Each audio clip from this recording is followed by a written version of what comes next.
They're Olympic bridesmaids hoping to take the big step in London. Australia's women's basketball team, the Opals, have won 3 silver medals behind the United States at the last 3 Olympic Games. The build-up to the 2012 Games will be finalised with a 3-game series against Brazil beginning this weekend. Part of an extremely optimistic squad, one would think, is Adelaide Lightning guard Jenni Screen, who was a member of the silver medal winning team in Beijing and also the World Championship outfit in 2006. Jennifer, welcome to Grandstand. The pain of the 3 misses against the United States, is that a prime motivating factor, given that they're always talking themselves up, or can it be a bit of a distraction? Hi Peter, thanks for having me.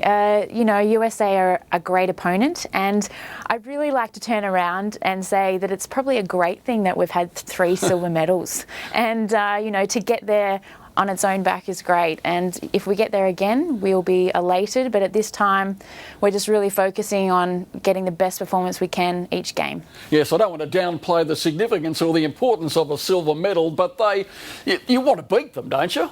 Of course, don't get me wrong, as a competitive athlete, all of us, all 12 that get selected, will be going out there and putting the green and gold first, and we want to do the best for Australia, and gold is obviously the ultimate, but there's things in place, and USA are obviously the pecking order, and Australia as a nation loves to be underdogs, so I'm no doubt we will love to take that tag and hopefully do well in London, actually. Indeed. Now, the campaign did suffer a body blow earlier this year with the injury to Penny Taylor.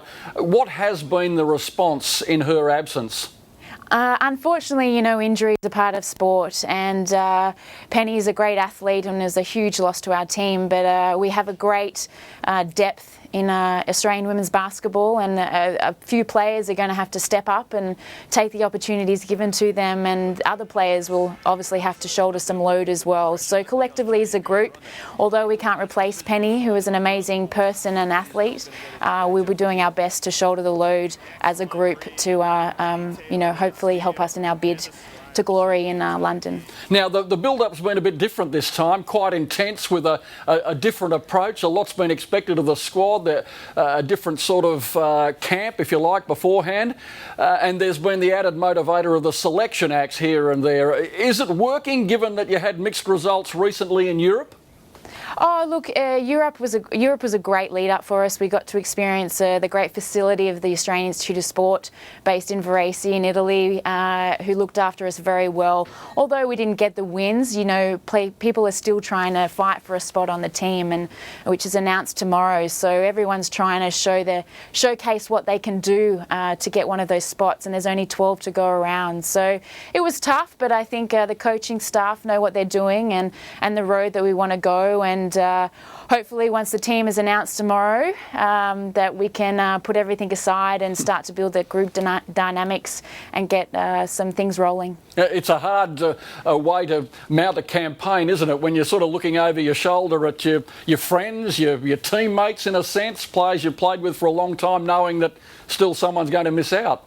Yeah, it's tough. I cannot say it in any other word. It's absolutely excruciating, and every time you step out there, it's nerve-wracking, and you never want to be one of those ones that misses out. I missed out 2 years ago and was not selected in the 2010 World Championship team, so I know what it's like. I've had the high and the low, and unfortunately there will always be someone, but I guarantee you the 12 that they select will do the best that they can for their country. Well, on that front, what is your personal ambition for London?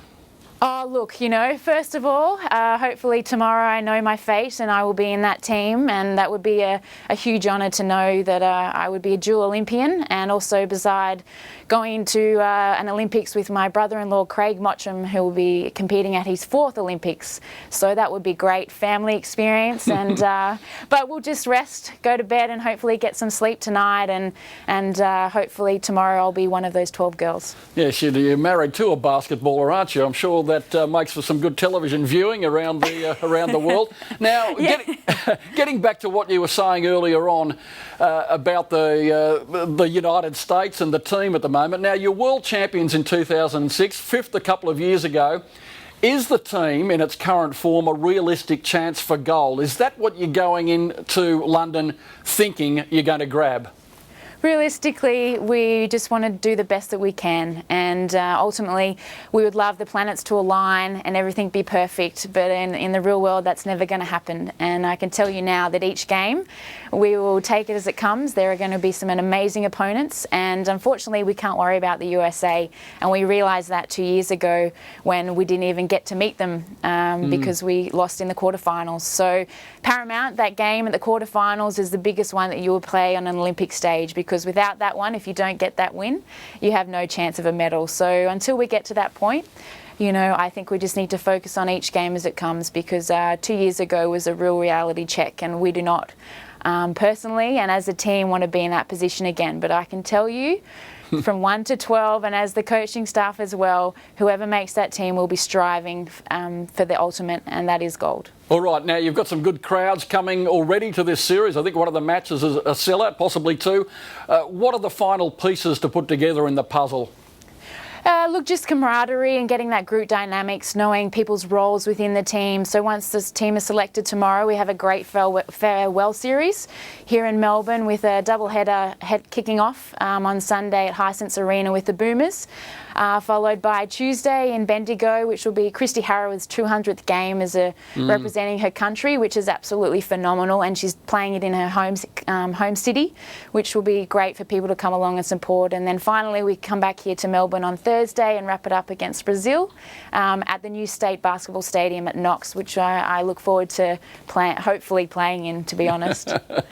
Jenni Screen, thanks for joining us. Good luck tomorrow and in London. We wish you all the best. Thank you, Peter. And you'll be able to catch all of the action from the Opals farewell series against Brazil on ABC TV. Game 1 is live this Sunday on ABC 1 from 4:30. You'll be able to see delayed coverage of Game 2 on Tuesday night, again on ABC 1, and Game 3 on Thursday night. All of the games will be streamed live on ABC Grandstand online.